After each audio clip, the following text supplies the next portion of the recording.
The bolt slid back from the inside. The door breathed open a finger. The room behind it was the same air I had trapped last fall, cold and a little sweet, sweater ghost and balloon leak, the kind of chill that feels like the idea of a season standing on your neck. "Stop," I said, not sure to whom. He shook more salt, careful, forming a thin crescent across the threshold. "Don't step over," he said. "Not yet." The crack widened. My phone vibrated like it had a low animal inside it that didn't want to be heard. Another message arrived in Lena's thread, an ache of letters appearing too slow to be typing. "Open it, please."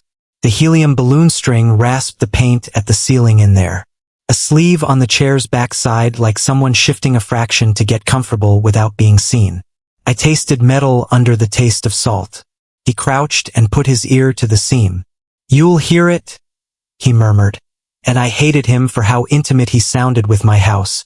The little teeth. "What are you?" I said, because human questions pile up when something like this walks your stairs. He didn't answer. He was listening with the patience of an old predator who doesn't need to chase anymore. Then he said, "She's right at the lock," and tapped the paint again. Tap, tap, tap. The knob turned a fraction. Stopped. Turned back. A word rubbed itself raw in my mouth. "Lena," I said. He snapped his head just enough to tell me not to do that again. "Don't name," he said, nearly a hiss. "Names pull weight." "That's my sister," I said, and my throat went glass. "You broke into my house for party tricks and—" "She asked for salt," he said mildly, like a librarian telling you the closing time. "You're the one who kept the door." Tears came in a heat strike, sudden and embarrassed. I saw myself last October, palms flat to this wood, forehead pressed, listening to the same small taps and promising to open when my hands stopped shaking, and then dawn and the quiet and the decision to keep the quiet. "Back up," he said, not unkind. "You'll want to push." The seam widened enough to show me the slice of bed edge and the lower half of the chair and the base of the balloon string making a soft Z in the air as it hung on. The darkness in there wasn't dark so much as a different idea of light, old and silted, like the bottom of a jar. He pinched salt and let it sift steady. The grains landed and made a low tick sound against each other like tiny glass. The line brightened as if lit from within, as if someone below it had tilled up moon dust. "What does it do?" I asked, breath hot against my teeth. "Makes edges," he said. "Houses get bad with edges." "You knew to come here," I said. "You knew this step and that post and this door. Why?" He rolled a pain in his neck with a small motion. "Been here," he said, and then, "Last time we drew it wrong." My phone screen showed me myself in the hallway from an angle I didn't own. The time in the corner refused to settle. The feed hiccuped like a held cry. In the little image, the door breathed the way it was breathing now. A second me stood where I stood, jaw set wrong, salt line not yet laid. The second me raised a hand like a plea and knocked and knocked and knocked while the left edge of the screen filled with black, like a coat sleeve pulling over a lens. A sound from the room made my stomach reject the world. Not a voice. All a voice is, if you peel it slow. Breath over soft meat, tongue making edge, lips choosing shape. That but learned new. Practice vowel. A warm attempt at my name without the N. "Move back," he said again, and the command fell into my knees like sleep. I took one step. He took none. The lock rotated on its own. The bolt retracted a full inch. The door pushed my palm with the softness of a person waking someone they love. I let it go. It opened halfway. The bed was made the way I left it. Quilt smoothed, pillows tucked. The chair wore her sweater slung just so.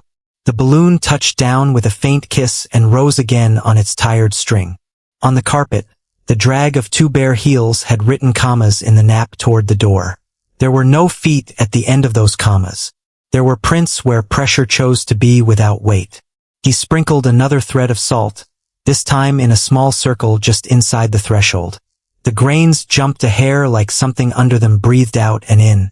"If you stand here," he said, meaning himself, "it will take you." He said it like a weather report. "Then don't stand there," I said, and his face did that small, almost smile people do when they are about to be very gentle with a child who cracks something big. "We borrow," he said. "Salt back for breath, door back for day. Anyone can be a vessel for a night if they look." He glanced at me for the first time with eyes I understood as not particularly cruel. "You looked." In the room, the air gathered. A concentration. The sweater lifted an inch, not with a draft but with attention. The balloon's gray, crinkled curve smoothed the way a hand would smooth hair. I heard my sister say my name the way she used to when she begged me to wake up early and come with her to the reservoir to watch geese break ice. She almost had it right. She missed the scrape at the back of the N and made a sound like a small bell instead. "This is wrong," I told my blood. "Don't step," he repeated. He put the jar down easy, capped, uncapped, practiced. The cap made a soft blue click against glass. He held his palm over the line like gauging heat on a grill. "There." He reached his free hand across the threshold into the circle.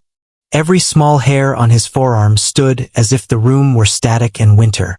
The skin changed color the way hands do when they go from pocket to cold, but so much faster, so thoroughly it was like a hand being told a secret by frost.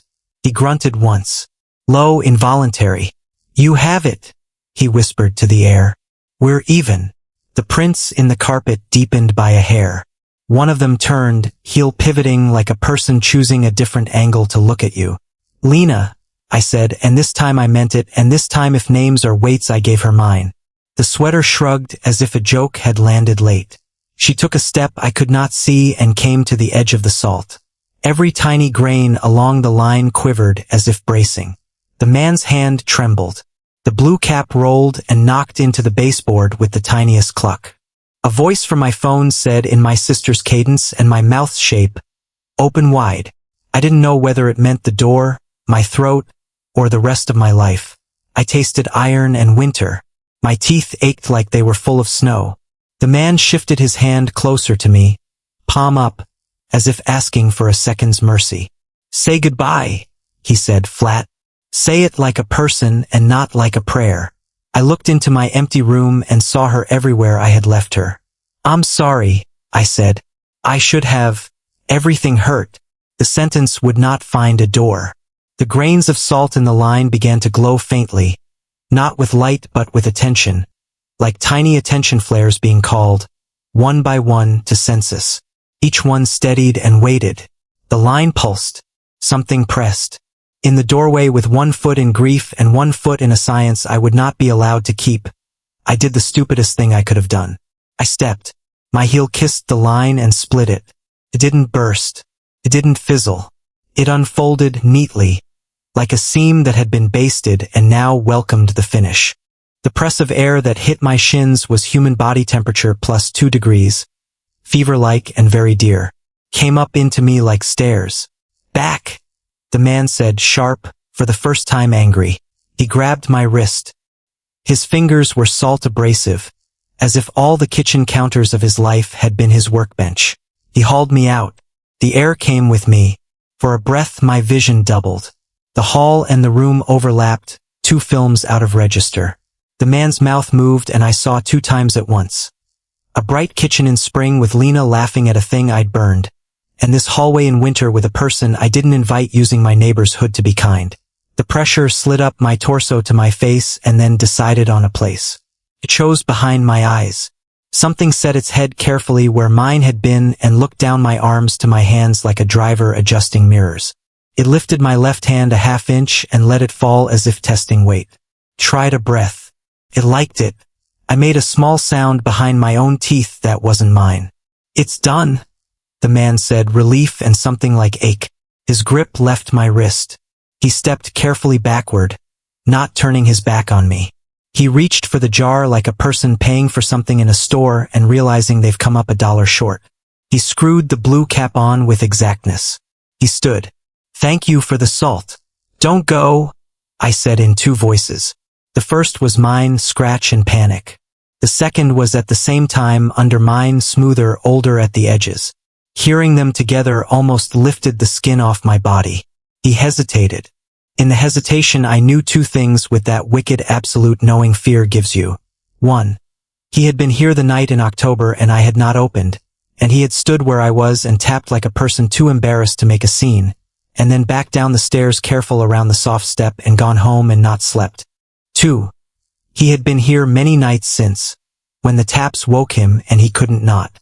"You'll wake up in there," he said softly, as if to himself, as if reminding a fool version of his own heart what always happens. "It won't keep both doors open." "Please," I said, or my other mouth said, or we both did. He went down the stairs with the light-footed care of a son. The step that squeaks didn't. He let himself out. The door downstairs breathed shut like a sleeping thing turning on its pillow. The hallway didn't change. The bulb hummed, petty as bulbs do. The little draft at the foot of the door considered its future and went on being itself. My phone screen made a square of face on my palm and then slowly dimmed. The text in Lena's thread dissolved into its last shape and then into none. The house waited to see if I would learn the new angles. In the room, the sweater on the chair sighed again and then did not move. The balloon string made an S like the first letter of sorry and stayed. I took a step forward. My ankle touched salt dust that was not where the line had been. Inside the room, the air remembered me like a bed remembers a person who gets up too early. A dip ready to prove you slept there. I felt a ridiculous impulse to fix the quilt. The door moved a fraction closer to its jamb, almost but not quite closing. I thought I could keep it from latching if I put my hand there. I did. The wood kissed the side of my finger with polite pressure. The latch found its hole with a little homecoming click. I could still see the hall. For one long, thin breath I could. I saw the man's back crossed by the shadow of my own banister. I saw the empty top step that squeaks. I saw the blue cap of the jar like a small sky in his hand disappearing around the corner. Downstairs, the front door's chain lifted and caught, all by itself, from the inside. Of course I ran. Of course I did. My feet whispered salt and carpet and old dust. The door did not consider me part of its obligation anymore. It closed the last quarter-inch before my hand could do a thing about anything. The latch shouted a small joy as it seated. The bolt I had never turned slid forward with the weight and agreement of something done forever ago. The keyhole cooled. I pressed my ear to the paint. Footsteps below. The soft goodnight yawns houses do. The creak of the post at the bottom of the stairs being touched goodbye by a hand that loves it. I hit the door 3 times. Tap, tap, tap. The little rhythm made the wood smile under my cheek. From the hallway, my voice answered. "It's late," I told me, tired and kind. "Get some sleep." The room held me. The edges rearranged themselves. The cold became mine the way a coat becomes yours by January. I turned and saw the inside of the door had been written on with a fingernail where the paint softens every summer. Not words. Tally marks, short and insistent, stacked by days beyond counting. Beside the fresh seam in the salt, just above the baseboard, another word had been scratched hard enough to show plaster me. On the chair, the sweater slid a whisper like someone leaning forward to listen. Somewhere far below, a knock at the front door sounded, gentle as a neighbor at midnight. "Sorry," said my own voice through the wood. "Borrow some salt?"